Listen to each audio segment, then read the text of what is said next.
Jiu Jitsu and the gi changed everything forever. The arm lock, he'll break his arm. He's going to snap his arm. Just the voice is not letting. Until one man came along. Hi, I'm Eddie Bravo.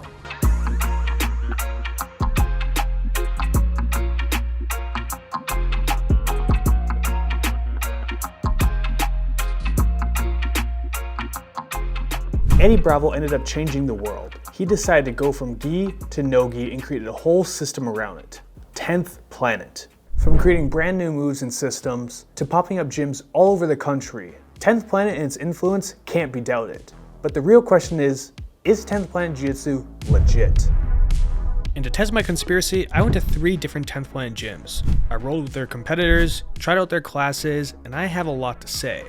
But before we get there, let me introduce you to something that actually is legit. And that's the sponsor of today's video, AG1. Feeling healthy and having plenty of energy is extremely important in any sport, especially Jiu-Jitsu. And I know I'm not the only one that feels this, that after a hard Jiu-Jitsu session of rolling many rounds, I feel beat down. Thankfully, AG1 helps me replenish daily micronutrients, especially on workout days, and I feel like I've been able to recover quicker from the workouts. Faster recovery means I get to train more, and I get to guillotine more people for you.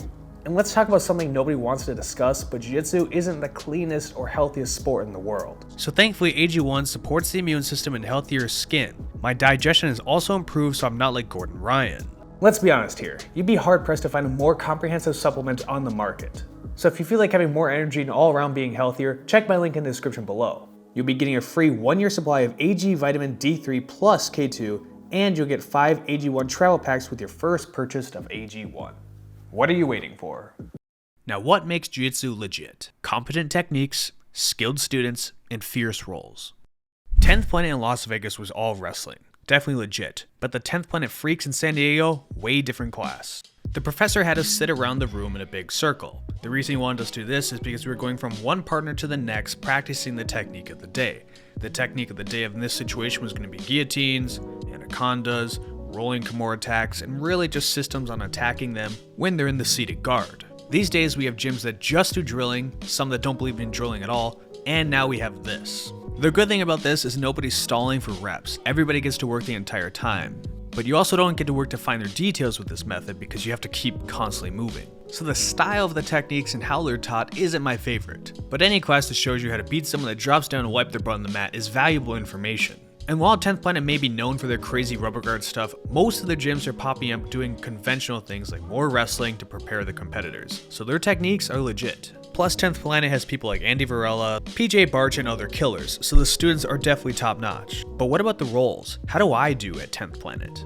In a previous video, we saw how I do with the owner and coach of 10th Planet in Austin, Texas. And let's just say, it wasn't my prettiest showing.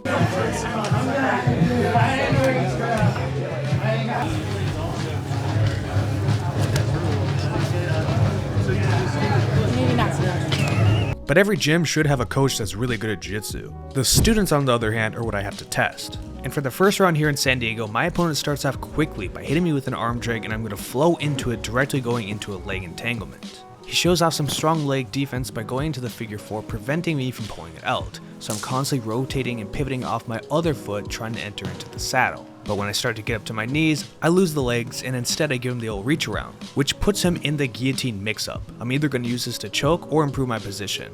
In this case, I start going towards mount, but he's pushing against my hips, and I decide to bail on the choke instead. Then with the same effort as my newborn daughter, I do nothing and stay on bottom versus trying to get up and stay on top. I'm testing him, trying to see what he's going to do as I'm in the butterfly guard and he's looking towards the body lock. But because his head is in my rib cage, this gives me an opportunity to go double overhooks or chest wrap. It's really not that useful from this position, but I do use it to start to sit up, and I try and attack his turtle, but he just kind of gives me side control instead.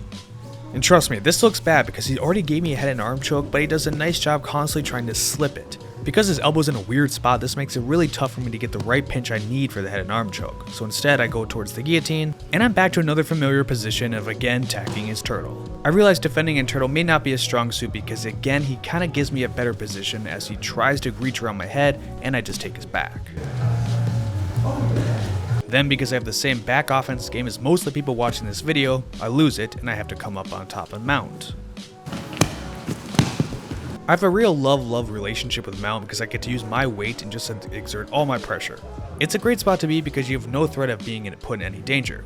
And with all those benefits said, you'll see I decide to dismount, pretend the 69 guard is just as good, let him use the spider escape, then I realized he wanted to reset, so I lie down. And if you're a newbie watching this, you should probably understand that this is a trap. When it looks like a higher belt's trying to calculate their mortgage payment, they're setting you up, which is exactly what I did to him as he elevated too much of his weight and he gave me an easy entry onto his legs. I turned over and hit him with a knee bar. And just for good measure, here's a quick toe hold I did to him as I was passing his guard, but decided to just take the Craig Jones approach instead. Without knowing my previous opponent's rank, I'd say he did a good job, but this new person is coming at me with a ton of force, throwing me into a body lock immediately. I have to get off my back so I don't get past, so I rotate towards his legs, look towards the knee bar, but I end up slipping out and just getting up on top instead. But as I look to jam my head into his chin to assert some control, he ends up pushing me away and I stand up, then I become a dirty guard puller. Now that I know he wants the body lock, I'm inviting him in so I can get overhooks over at least one of his arms. And this plan works flawlessly. The next step is I need to start kicking, because as I kick he wants to step around, and I use this timing to sweep him over and I end up on top again. Then for some bonus points, I kicked his knee out of the way and now I'm in top side control. By showing off some of that wrestling capabilities from bottom the 10th planet loves to show, he starts going for the reach around. And the reach around is excellent, but there's an easy way to beat it. I need to keep my hips higher, then disengage my legs so I don't get turned over, and then I can rotate towards his back from turtle. All that's left to do is to pull one leg and you can start setting up back control, but if I can't get a twister on him, I'm just going to let go of the back. I'm only here for the flashy submissions and that one wasn't going to work on him. One thing I will say is I do not love back control, so even though I'm going to rotate and pull him into it, giving me a prime opportunity to go for some real submissions, I much prefer just to bring my leg over and start threatening in an armbar. It doesn't quite work out that way as he starts bucking, but I find an opportunity where I think I can get into a head and arm choke until he starts rotating directly into me and he shoves me all the way back into guard. Thankfully, as I'm constantly working on my pressure passing, once I'm able to disengage his underhooks, I scoop back and I bring him to his side. Then I shove the knee down and quickly pass over into side control. The next order of business is to masterfully bait this guy. I start off with some heavy pressure, then I let go so he wants to turn out and this leads right into the guillotine. I jump onto his neck and of course, he has to tap. Important part of being a higher belt is to let them work, so I let him pass my guard to see what he has to offer me. But don't think I'm gonna let this cat stay on my back for too long. I start rotating out to the side, then flip him over, trying to escape, but he quickly jumps back onto me until I'm able to lock him up into a half guard. Then from here I'm able to scoop up into an underhook, and we see a pretty familiar sweep from earlier where I rotate towards the legs just to spin out and get on top. The rest of the round consisted of me taking top position, crushing him with my weight, moving around, and trying to see what he had to offer.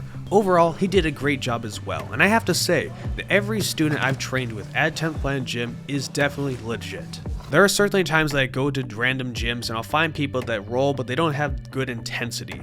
Every time I come up against somebody from 10th Planet, everybody comes at me with full force. From visiting 3 different 10th Planet gyms and seeing what each one had to offer, I can definitely say 10th Planet Jiu Jitsu is still legit.